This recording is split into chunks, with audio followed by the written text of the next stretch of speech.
नमस्कार मु सुनील साहू आज मु किछि एमिति कथा कहिबी जहाँ शुणी आपणक जीवन पूरा भाव परिवर्तन और पावरफुल हो ताहा पूर्वर मोर चैनल रे जदि नुआ आसीचंती तेबे सब्सक्राइब करी बेल आइकन को दबांतु आउ संगे संगे एही वीडियो को लाइक करंतु कारण मो चैनल रे जदि आपण आसीचंती तेबे आपणक जीवन को पूरा भाव परिवर्तन मिलिवो। देख मोटिवेशन एक फालतू कथा जानतु आपण से किपरि फसी जाइछंती। प्रथमे आपण किछि खराब अनुभव करंती तापरे यूट्यूब खुलंती सेठारे आपण को एक मोटिवेशनल वीडियो देखा मिले सही वीडियो देखिबा परे आपण बहुत भलो अनुभव करंती एवं निष्पत्ति नियंती जे बस काली ठारू सबु किछि बदलाई देबी किंतु किछि बदले कि ना परदिने पुणी सही अवस्था पुणी एक वीडियो पुणी सही भल लगिबा अनुभूति एवं पुणी कौनसी काम हुए ना। मोटिवेशन आपण को कौनसी काम न करिथिले मध्य प्रगति हेउथिबार एक भ्रम देई थाए। सेथिपई एही वीडियो को आगो को देखिबा पूर्वरु यह जानी रखंतु जी यह कौनसी मोटिवेशनल वीडियो नुहे। एठारे मु आपण को एमिति किछि कहिबी नाही जहाँ सहज और प्रायोगिक एवं वास्तविक से कथा कहबी निज जीवन नियंत्रण पुणी थरे निज हाथ में नापाई। यही 8टी पदक्षेप वैज्ञानिक भावे समर्थित सत्यनिष्ठ एवं किछिटा असुविधाजनक हेबो किंतु जदि आपण से गुड़िक मात्र थरे ठीक भाव अनुसरण करि पारिबे तेबे आपण को आउ केही रोकी पारिबे नहीं। कठिन काम करंतु जीवनर एक कठोर सत्य अच्छी जेते शीघ्र आपण एहाकू स्वीकार करिवे जीवन सेते शीघ्र सहज हबो। आपण एबे निज स्वास्थ्यर जंत्र नियंतु जिम जांतु स्वास्थ्यकर खाद्य खांतु नियमित दैनिक रूटीन पालन करंतु पढ़ंतु काम करंतु टंका पाई परिश्रम करंतु एवं असुविधा और कष्टकर सहन करंतु। जदि एबे सहन करिवे नहीं तेबे पर हॉस्पिटल रो बेड ऊपर पड़िथिबी कष्ट सहन करने को पड़ो। आगो को जाई जदि कैरियर भल न थाए टंका न थाए संपर्क भांगी जाए से सबुर जंत्रणा तो आसीबा निश्चित। प्रतिदिन आपणक पाखरे एक पसंद थाए कठिन कामटी आजी करनियंतु किंबा परे पाई छाड़ी दियंतु। जदि आपण प्रतिदिनर कठिन काम को परे पाई छाड़ू छांती तेबे दिने को समस्त जंत्रणा एका साथी रे आसी पड़िबो सेते बेले आपण से गुडी को सामना करिवार अवस्था रे मध्य रहिबे नाही। आपण को निज मस्तिष्क को पुणी धरी प्रोग्राम करने को पड़िबो। एही सब अजुहात बहाना एवं काम को पछ को टालिबार अभ्यास एक छोट चिंताधारार परिवर्तन रे समाप्त हो पारे। जे दिन आपण बुझीजिबे जी असुविधा को निजे छाड़ीबा माने निजर विकास पाई एक मूल्य देवा से दिन सबु बदली जीवो। कल्पना करंतु जदि आपणक पाखरे टंकार कोनोसी अभाव न थाए तेबे आपण निज उपरे केते अधिक खर्च करिवे सेहीपरि जेते अधिक असुविधा को बाछिबे सेते अधिक निजर विकास रे निवेश करिवे। जो काम आपणक क्षमता बाहर थिबा परि लागी सही काम आपणक बदलैबार शक्ति मध्य सेते अधिक रखे। परिवर्तन एही परि आरंभ हुए। प्रतिदिन जानी सुनी सही काम करंतु जहाँ कठिन यह जानी थाई मध्य जी आपण सही काम करने को चाहू नाहंती किंतु सही काम करी आपण निजर विकास को किणिचंती। एही कथा शेष ही आरंभ स्व सबुठारु प्रचलित परामर्श कौन सकालू 5टारे उठ और ठंडा पानी रे स्नान कर व्यायाम कर ध्यान कर एवं सकालू 7टा मध्य सबु काम सारी दियो।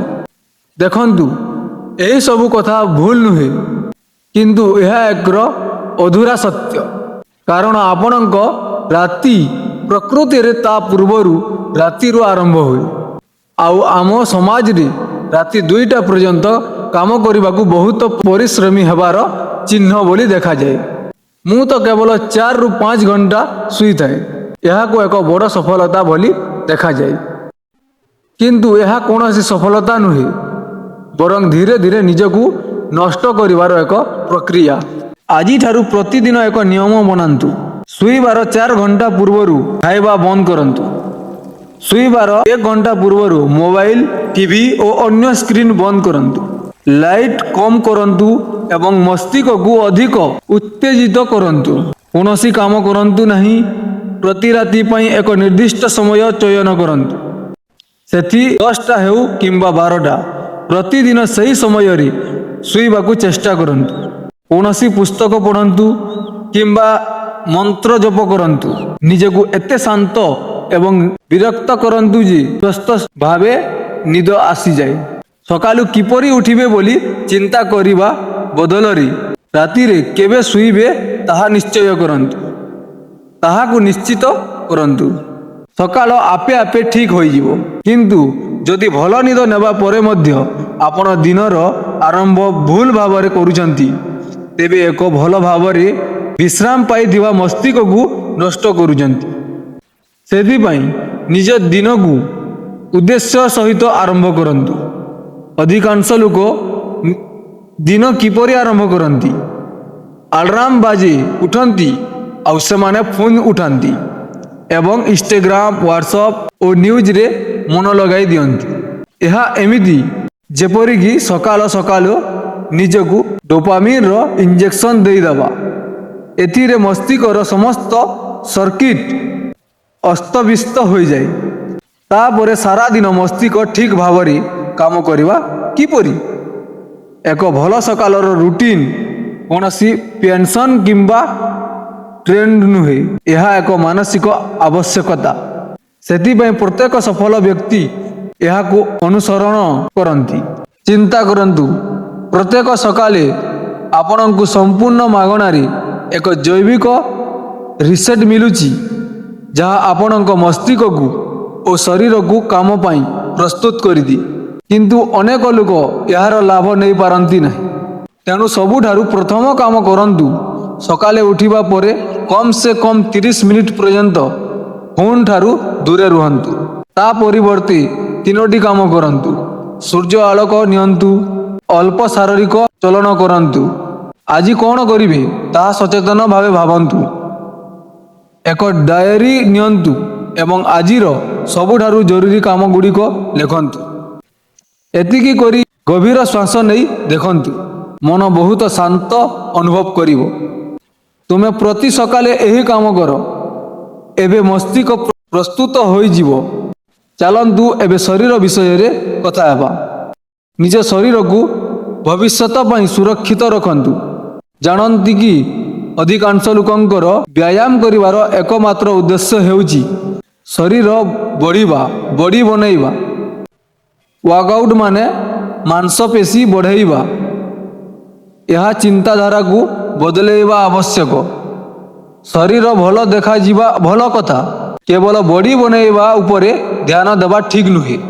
ବ୍ୟାୟାମ ଅର୍ଥ କେବଳ ବଡି ବନେଇବା ନୁହେଁ, ଆପଣଙ୍କ ଶରୀର ସକ୍ରିୟତା। ଏହା ନିର୍ଭର କରେ ଯେ ଆପଣ 60, 70 କିମ୍ବା 80 ବର୍ଷ ବୟସରେ କିପରି ଦେଖାଯିବେ ଏବଂ କିପରି ଜୀବନ ପାଳନ କରିବେ।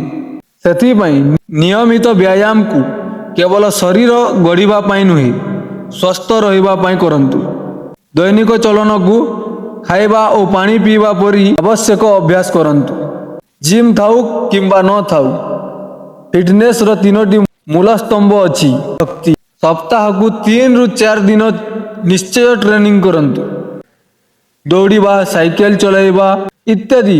ପ୍ରତିଦିନ କେବଳ 20 ମିନିଟ୍ ହେଲେ ମଧ୍ୟ ଚାଲିବା, କିନ୍ତୁ ଛାଡ଼ନ୍ତୁ ନାହିଁ। ଖାଦ୍ୟକୁ ଔଷଧ ଭଳି ବ୍ୟବହାର କରନ୍ତୁ।